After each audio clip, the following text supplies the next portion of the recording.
Yo, what's good, everybody? Welcome back to the Celtics Collective Podcast, brought to you by Heavy on Celtics. I'm your host for the day, Adam Taylor. Maddie couldn't be with us. I'm joined by not one, but two resident Celtics insiders today. We're bringing you all of the knowledge. So I'm joined by Mr. Sean Devaney and Mr. Steve Bulpett. How are you guys doing? Doing well, Adam. Living the dream here. So just to give everybody a rundown of how it's going to go, we're going to look at the first preseason game against Charlotte. We'll discuss what we thought about the slight alterations in the system, anything we learned from some of the players trying to fight for a position on the roster, and then obviously what we saw from some of the more established stars. We'll then move over to what we think about Joe Mazzulla, how he operated and conducted himself on the sidelines, if we've learned anything from him. Is he capable of replacing Ime Udoka's authoritarian approach, or would it be more holistic like Brad Stevens used to be? And then we'll start looking ahead to Toronto. So that's the rundown for the day. And I think the best thing we can start with is that was a really good win considering they couldn't keep control of the ball for most of the game, right? I mean, how are we feeling after that win, guys? Yeah, I mean, I thought, if you're Joe Mazzulla and you want to take some pressure off, you want to, let all the stuff from last week, from really the last 10 days, you want to let all that go, then a 41-point win is the way to do it. You're not there, calling your timeouts. You're not stressing over rotations at that point.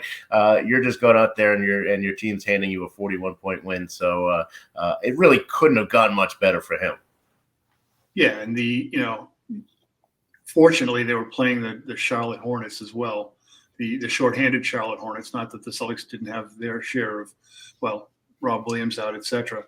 But it was a reasonably tight game in the first quarter, and then as they went into the bench, things started to loosen up. And yeah, the turnovers were a concern, but the ball movement and the general energy, I think, had to be encouraging for a first time out with this group. I think for me, the turnovers, I kind of looked at it like they're playing at such breakneck speed. And when you look at other teams that play that type of pace, most notably the Warriors are among the top turnover leaders in the league consistently year after year after year. They have been for 10 years, yeah, right. Yeah. But they're so talented offensively that they can still make up for giving up those extra possessions, right? And I'm not saying that the Celtics are en route to be the Warriors, far from it. They're a completely different entity. There's no Steph Curry in Boston. But what they are doing is if you play at this pace with the amount of ball handling and playmaking that they had by not going with that two big man lineup, they gave themselves extra opportunities to make good on the possession after a mistake, which is something they really struggled with last year. And Steve, you mentioned it was a tight game until they went into their bench. And the big difference coming off the bench was Malcolm Brogdon. I thought that he really injected some pace, some great decision-making. And that's going to be a huge boost to Boston moving forwards, right? So when we look at how the lineups went and the rotations went, and you started to see Brogdon get integrated, they kept Jason Tatum in the game a lot longer than what Ime would have done. They used to pull him out around 4 minutes in and bring him back with 2 minutes left. They played Tatum until 3 minutes remaining in the first. How do you think that's going to... obviously, they're not going to do that in a regular season, but how were you guys feeling getting to see Brogdon start to get implemented and acclimated with Tatum and Brown? Well, look, I think that's going to be a huge part of what they do. And the most important part of that is making sure you can get Malcolm Brogdon through the season healthy. That's been his big issue, right? So, look, the pace wasn't great in the first quarter. It did open up. But I think they can still run with their two big lineup because you're going to have Rob Williams is a floor runner, and Al Horford can get up and down the floor as well. So what the benefit you're getting on defense there, which is what really got the Celtics where they got last year, was the defense and what the two bigs do for Jason Tatum and Jaylen Brown, allowing them to play against to have the size advantage in their positions. I think it's hard to go away from that as long as you get those guys, as long as you get your bigs healthy. But you mentioned Malcolm Brogdon, huge part of it, but also Sam Hauser. His stroke has never been in question, and he seems more confident and more sure of things now. The only questions I've got with him are, is he going to be able to? Are they going to make sure he gets enough minutes, enough touches? because every shooter needs to be able to know the ball's coming and just to stay in rhythm. And if that's the case, I think he'll be fine.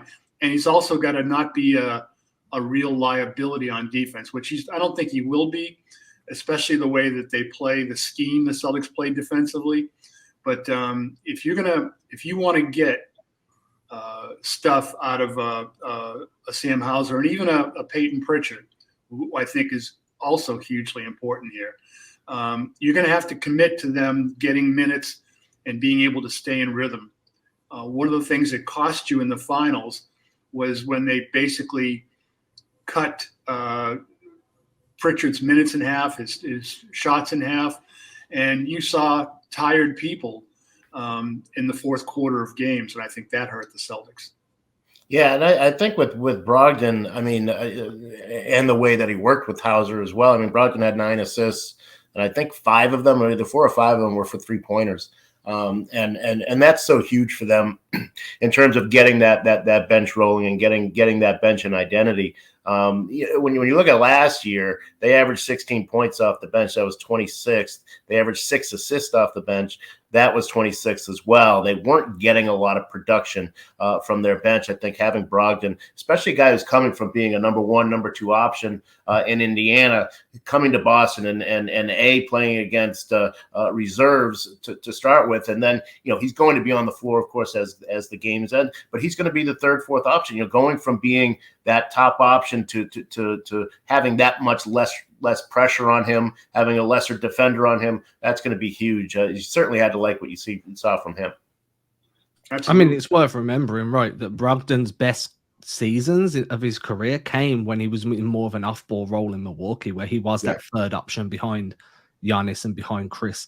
And he's probably going to be that 3rd or 4th option again now that he's in Boston. So if they can keep his minutes managed, make sure they can stay on top of his health. If he starts to feel sore, let him sit games. Then if you're going into the playoffs with a healthy version of Malcolm Brogdon, whatever that does look like, I mean, no one's fully healthy by the time the postseason rolls around, then you're in a much better position now than what you were this time last season. So there's definitely a huge upside to having Brogdon there, but that does bring me onto the center position. I know, Steve, you said there's a lot of upside to still running this double big, and I completely agree in terms of creating mismatches. Defense, having somebody on that rover role like what Rob Williams was, and rotating over to protect the rim. There's all sorts of caveats that really make it beneficial to keep going with this double big lineup. But having Brogdon there, along with Derek White, along with Marcus Smart, Peyton Pritchard, wanting Jaylen Brown at that 2 position, all of a sudden you're in a position where there's such a backlog of talent that you need to fit into 2 positions that it might be a potential possibility that they do roll with 1 big and maybe move out to a bench role for a while, especially if they have success having to run with 1 big man while Rob Williams continues to recover. So if we're looking at the center position, how are you feeling about the depth there? And how are you feeling about who's going to be number 1, number 2 going through? Because they've just brought in Blake. They've got Rob. They've got Al. They've got Kabengele, was really impressive. We'd be remiss to not mention Kabengele. Again, I don't put much stock into a preseason game, but he's definitely going to be an energy guy. I kind of see him like a better version of what Bruno Fernando was meant to be last season for Boston. So there is some depth there too. So it's going to be weird interesting how they manage that. So I'd like your thoughts on the center position and how that rotation would work. Well, I think it's really important to start with the double bigs, because it establishes your defense.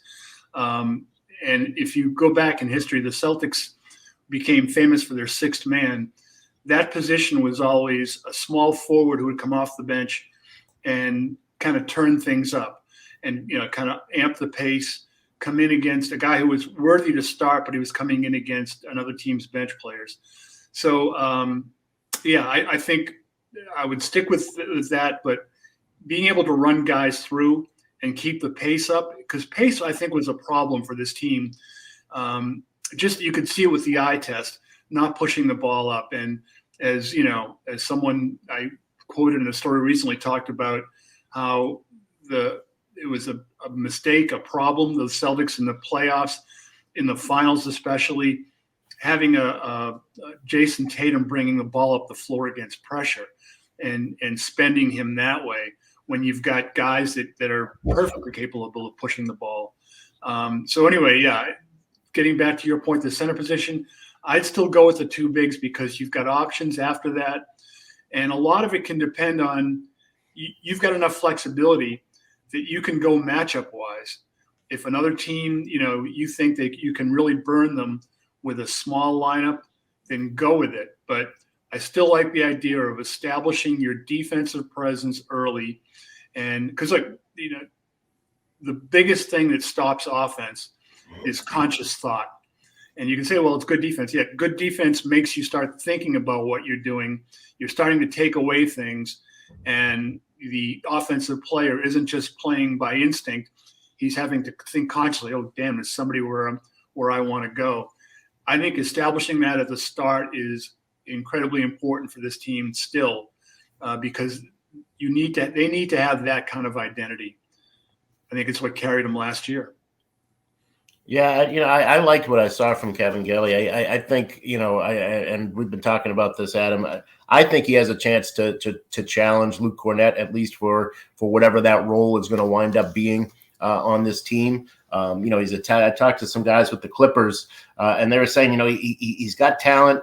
What happened with him was that he sort of he wasn't getting playing time. They didn't have a role for him. They were a team that was trying to win in LA, and they just didn't have a role for him. And he kind of got frustrated, and that sort of fed on itself. But he also, he was fantastic in the G League last year, and he played with great energy.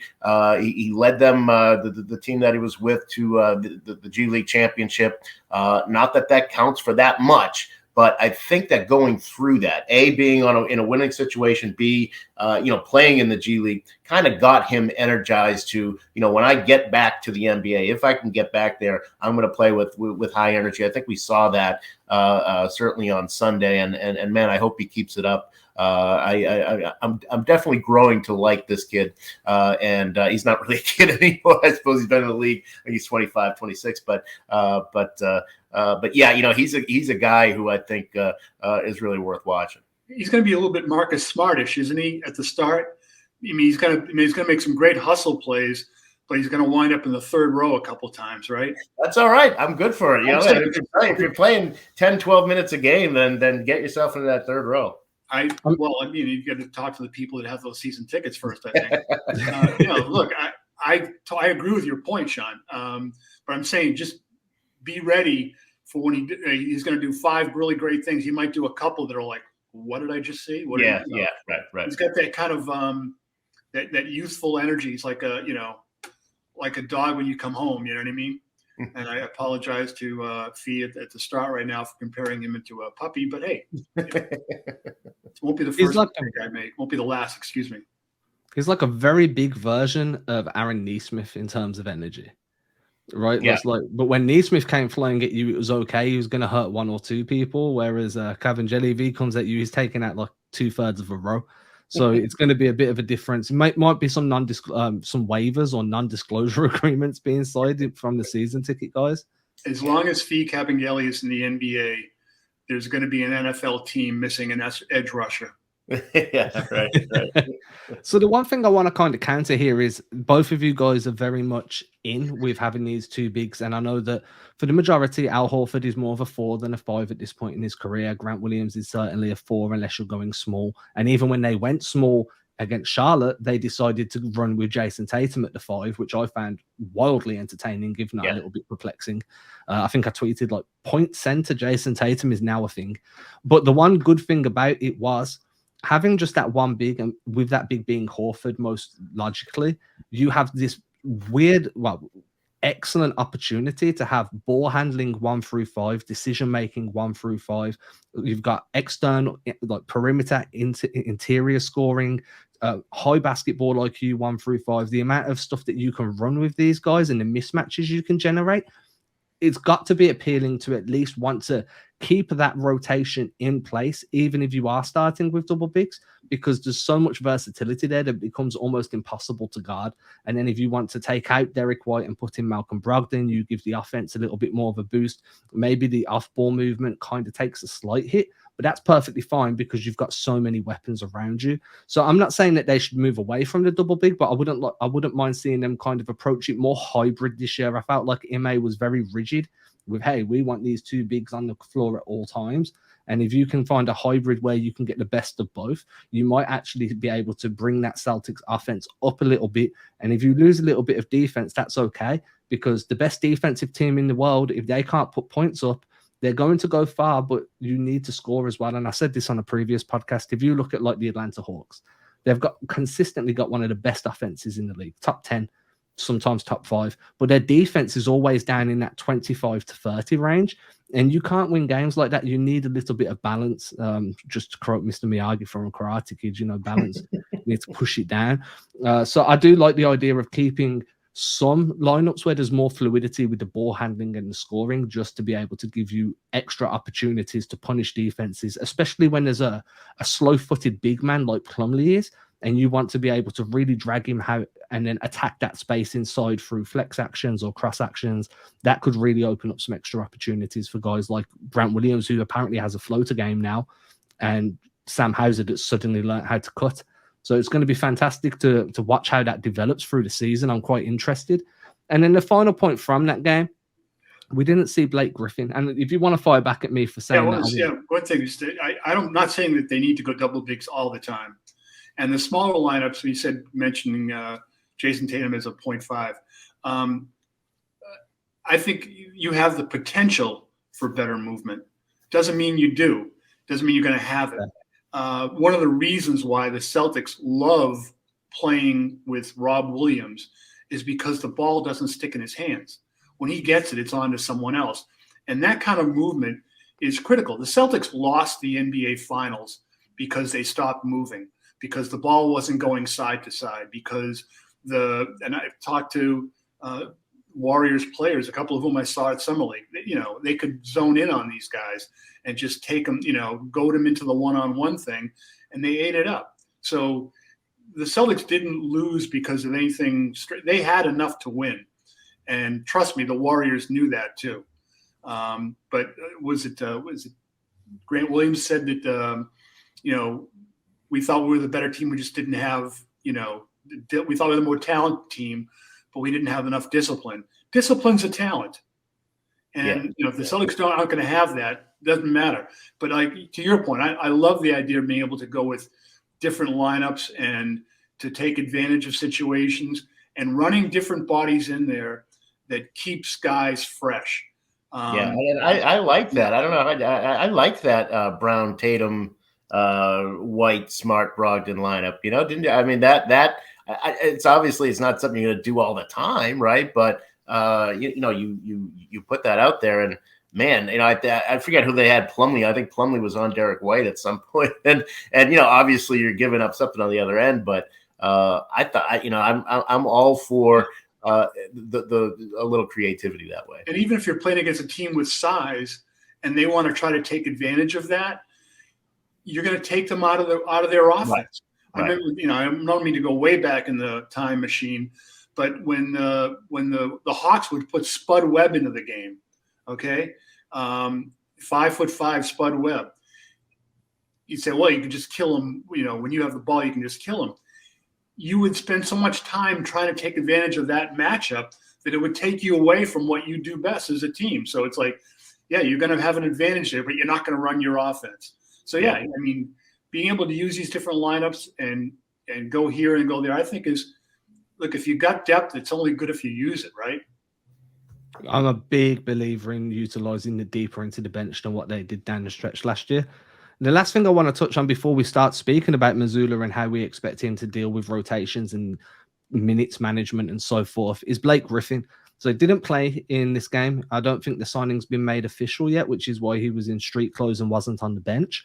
But he is going to be part of the roster. So from what we saw in game one, understanding that this is all a work in progress and everything's going to develop over time and we might see some different ideas from Mazzulla, How do you think Blake Griffin's going to fit in? Are you happy with that pickup over some of the other talent that was available? Like, how are you all feeling? How's it? What part of the fence are you falling on with this? I like it. I really do. He played all of 25 minutes in the playoffs against the Celtics in that 4-game sweep. And I really thought that he made those 25 minutes count. I mean, he was throwing himself around. He was taking charges. He actually led the league. A lot of people don't realize this. He led the league in charges taken last year. He played about 950 minutes, which isn't all that much, but he led the league in charges taken at 26. If you're going to be a guy like Blake Griffin with his past, and sort of where he's been, that kind of scares some teams from signing you and having you be the 12th, 13th man on the bench. But if you're a guy who shows that I know what my role is now, you put me on there, I'm just going to play with energy. I'm going to throw my stuff around. I'm going to take those charges. He's kind of shown that. So he's got a good balance, I think, of that veteran experience, good guy in the locker room. And like I say, if you put him on the floor, you're not going to get shortchanged with energy. Yeah, I think you mentioned that his run against the Celtics in the playoffs, they were also hunting him on the other end of the floor. They were hunting him to go after. So I think the most important thing for Blake Griffin as he starts out here is getting into the defensive scheme, finding out how he fits in that, and be able to cover up for any issues he's going to have movement-wise. But yeah, what I like about him perhaps the most is that he can score, but he's also a guy who moves the basketball. The ball does not stick in his hands.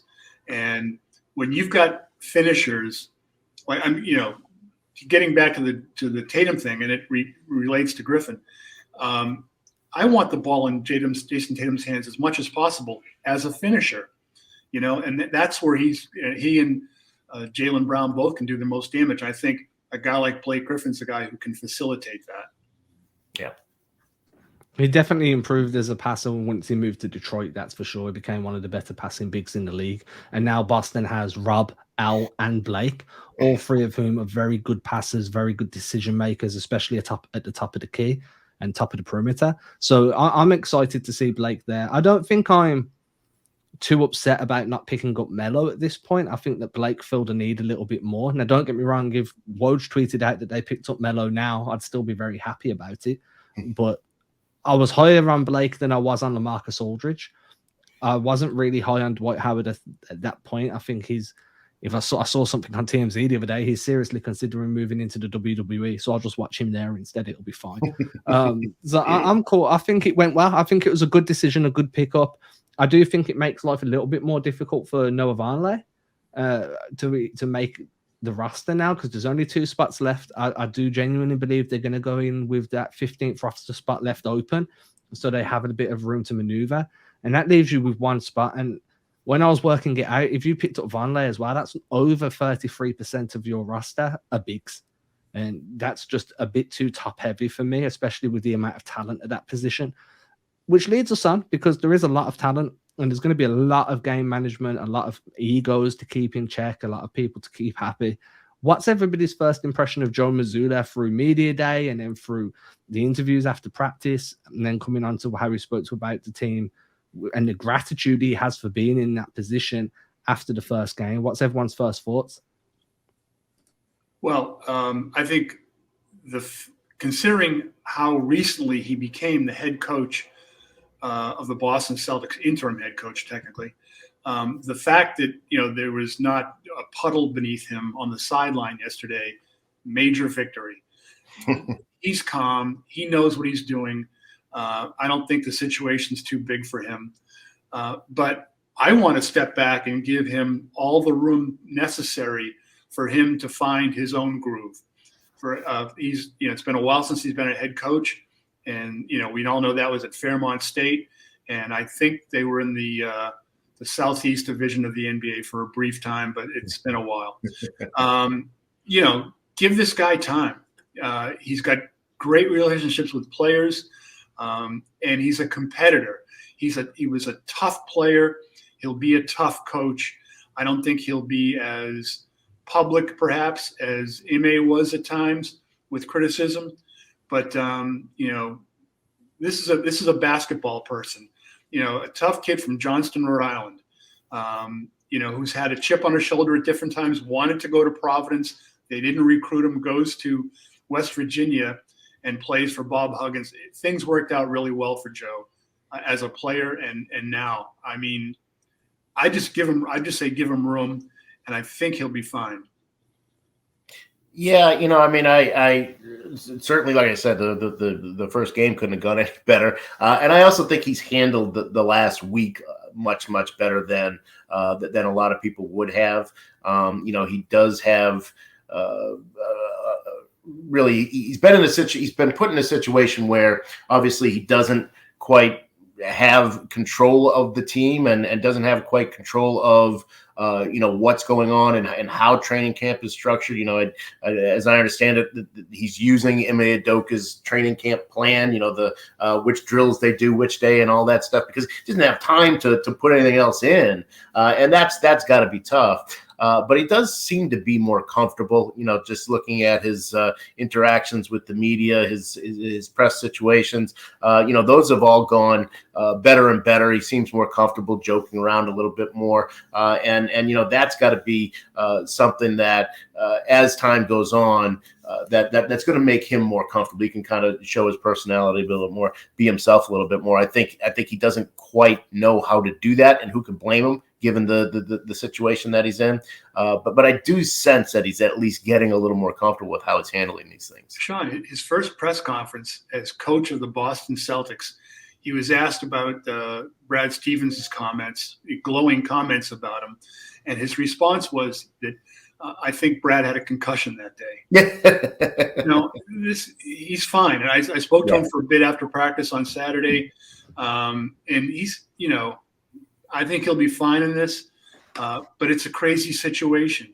And it remains a crazy situation because, the players are still in the dark about this. The story we've published last night, and it's up today. Marcus Smart talking about we still don't know anything about the Ime situation, and that's kind of weird.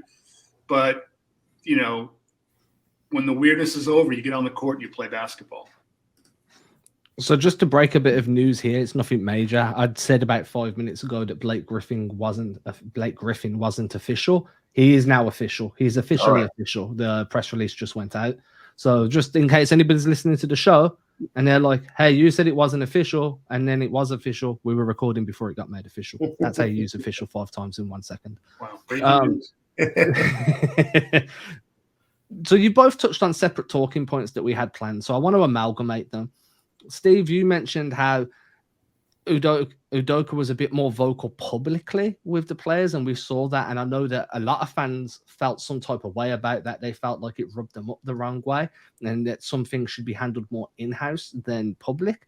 So I want to amalgamate that along with using Udoka's schedule, as Sean noted, in training camp, and figure out how you guys believe you can actually keep so much of Udoka and what he's been doing with not being as publicly vocal and still be able to stamp your own philosophy onto this team. How does Joe go about making his mark and becoming the Celtics head coach, not in the eyes of the players, but in the eyes of the fans? Because it's a lot harder knowing that at the moment you're basically on a probationary period at a job where you start and you need to prove yourself and you don't know whether Udoka's coming back or not. And we don't need to get into that aspect, but Joe's in a really peculiar position for a head coach. So how does he go about implementing his own style, putting a stamp on things, while also not taking things too far away from how Udoka did things, just in case Udoka does come back?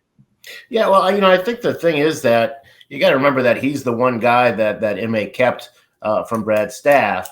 And the reason that I did that was because of the relationships that Joe has with the players.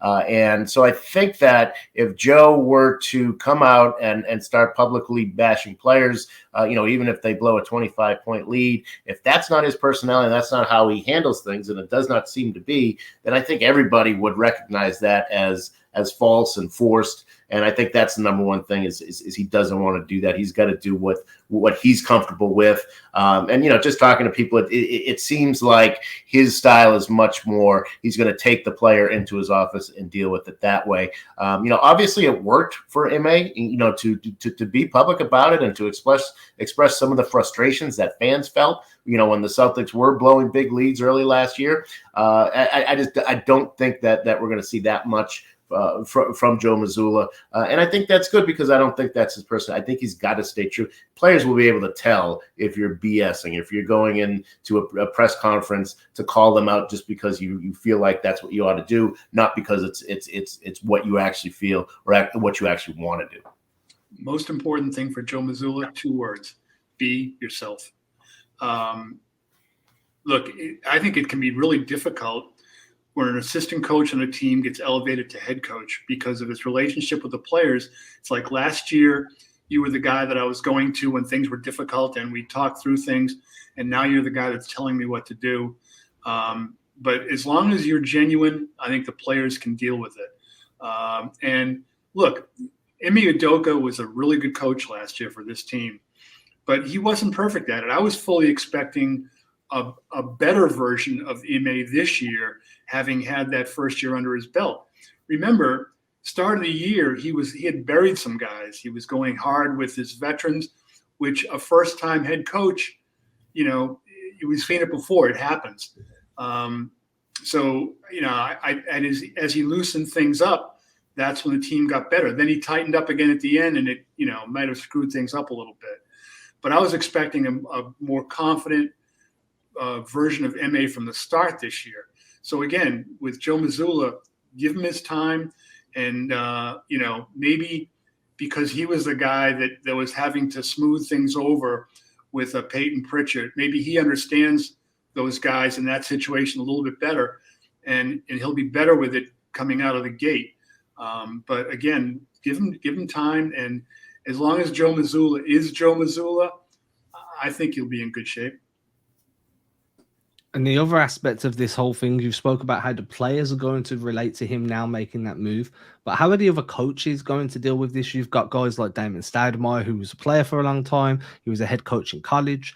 Aaron Miles was also a G League head coach. There's coaches on this staff that may feel they had more experience to step into this interim role than Mazzulla. Although Joe's been with the franchise longer and he's obviously got the relationships. Do you guys know how the other coaches have adapted and whether everybody's all on board and moving in one direction, or does there seem to be a bit of a fractious relationship there? From what I've been able to gather so far, being around the team a bit, I think they're fine with it.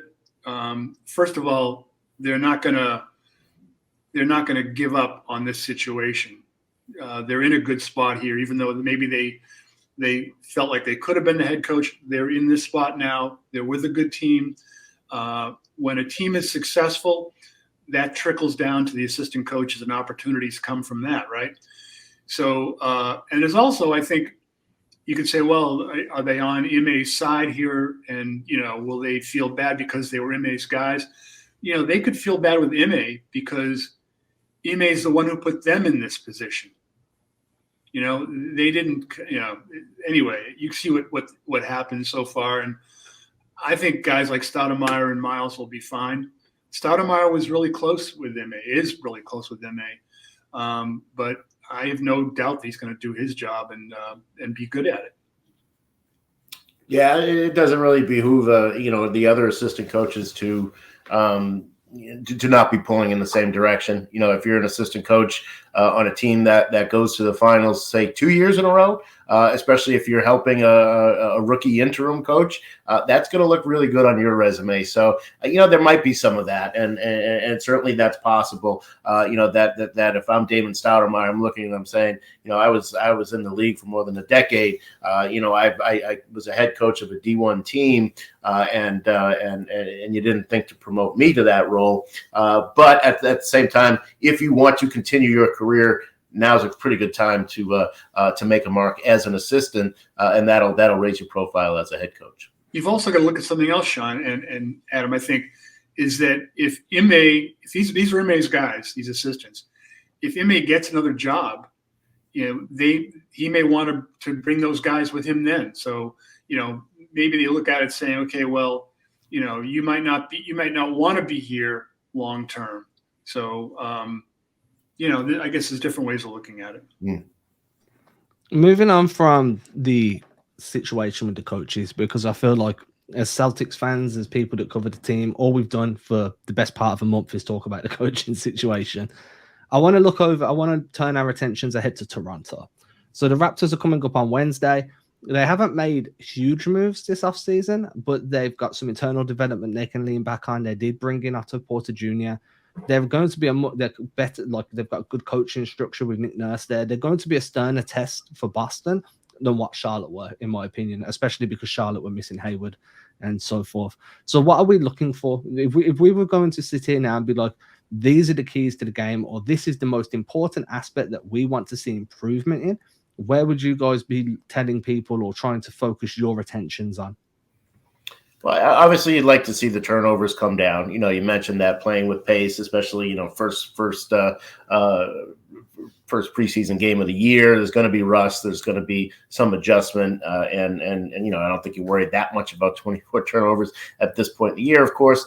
But you do want to see that kind of steadily improve. And 20 turnovers is a bad game, and that's how it should be. You shouldn't be much more over 20 turnovers. So I think that's one. The other thing that I saw that I liked is this is something that I'm hoping we continue to see from the Celtics was Grant Williams.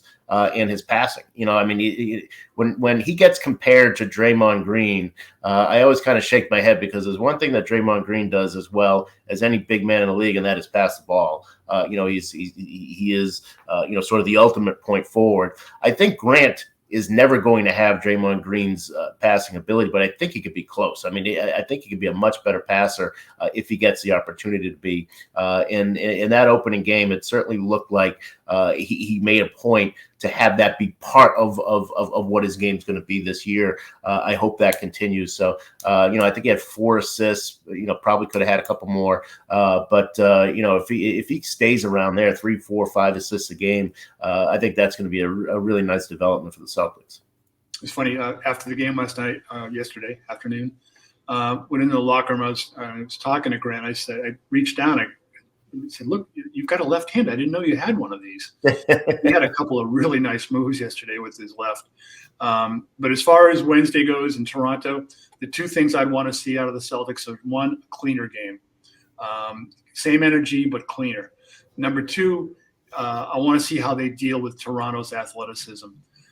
They throw a lot of lively bodies at you.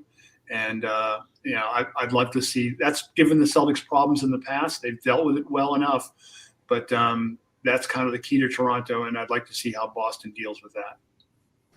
One other thing I'd like to bring up is I'd like to see Jason Tatum kind of take a bit more of a step forwards. He seemed like he was quite off the pace yesterday.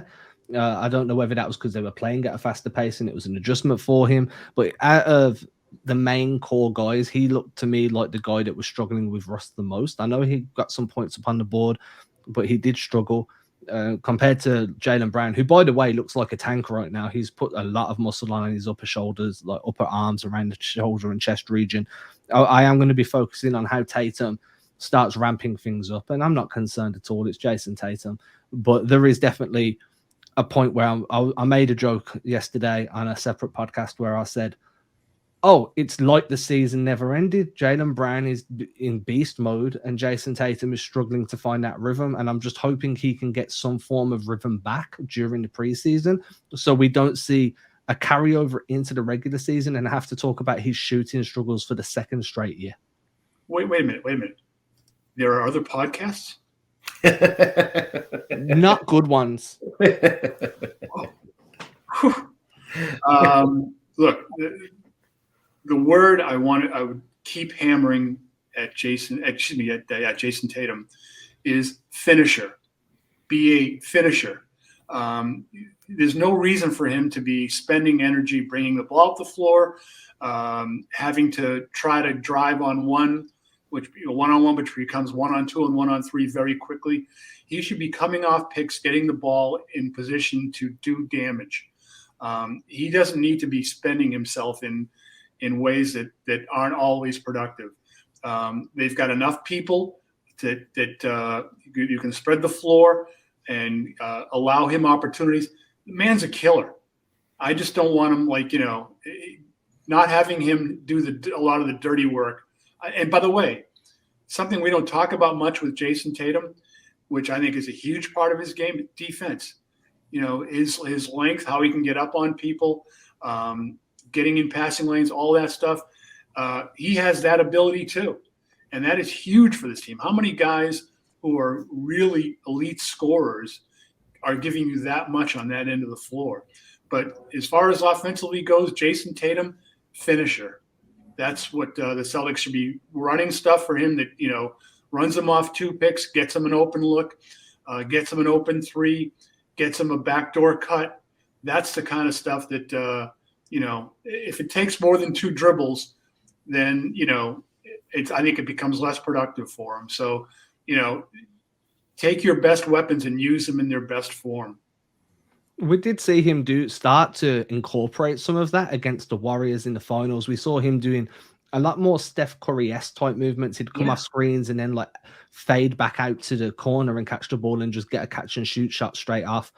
So he was definitely trying to incorporate it into his game. But as you say, a lot of it's going to come down to how the coach wants to implement the offense. And if the coach wants Tatum bringing the ball up, then from your mentality, and I agree, I think Jaylen Brown should be your slashing play finisher, and Tatum should be the guy you ask to get into spots and then attack out of them spots as a finisher that way. But Jalen's got to be a better ball handler to do that too. I mean, he's got to clean that stuff up. And I think the Celtics have Brad Stevens. I think it drove him crazy that this team didn't play with more pace. I mean, he was like a third base coach, sending a guy in from second on a shallow single to left.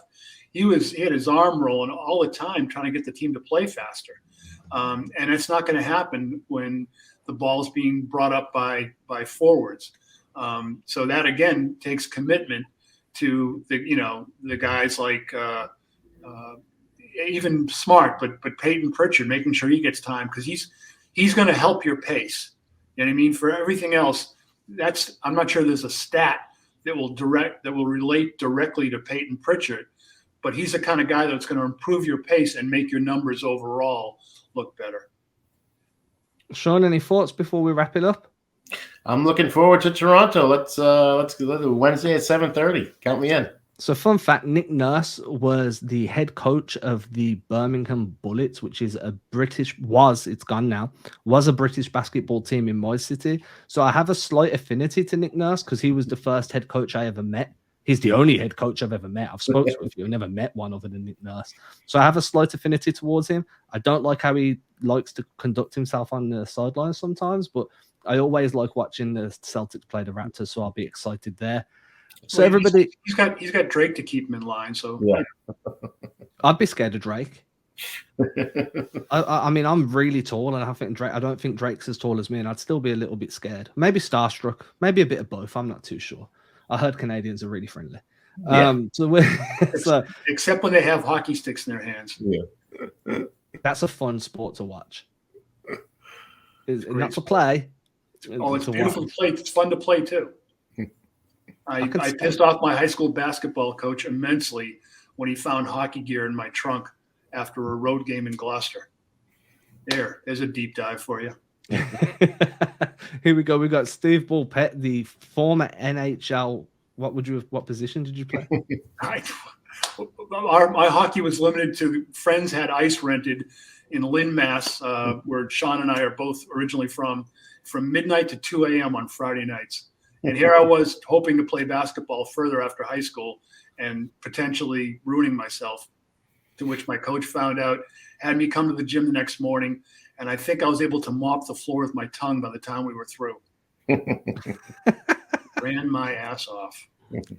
So everybody, if you've enjoyed this show, please make sure you hit that follow button if you're on an Apple or Spotify device, or if you're using that app. If you're using any other app, hit that subscribe button, especially if you're on YouTube. Feel free to message any of us on social media or share any of the words that you've heard here that you enjoyed or disagreed with. Just tag us and we'll happily get into a dialogue with you over that. And if you are listening to this show, then we've got some good news for you. The next episode that we release will be with a special guest. There's going to be myself, Mr. Devaney, Maddie, and then we're going to be joined by former Celtic Dino Raja. So I'm excited to see how that goes. I know Sean's going to be more excited, and if you listen to the Kenny Anderson episode, you'll know I probably won't say much while we're talking history because I didn't have internet back then because it wasn't a thing. So there was no basketball for Adam. Steve, Sean, thank you very much for coming along, and obviously for giving the listeners some insider information that we may not have heard anywhere else. Thanks, Adam. Take care.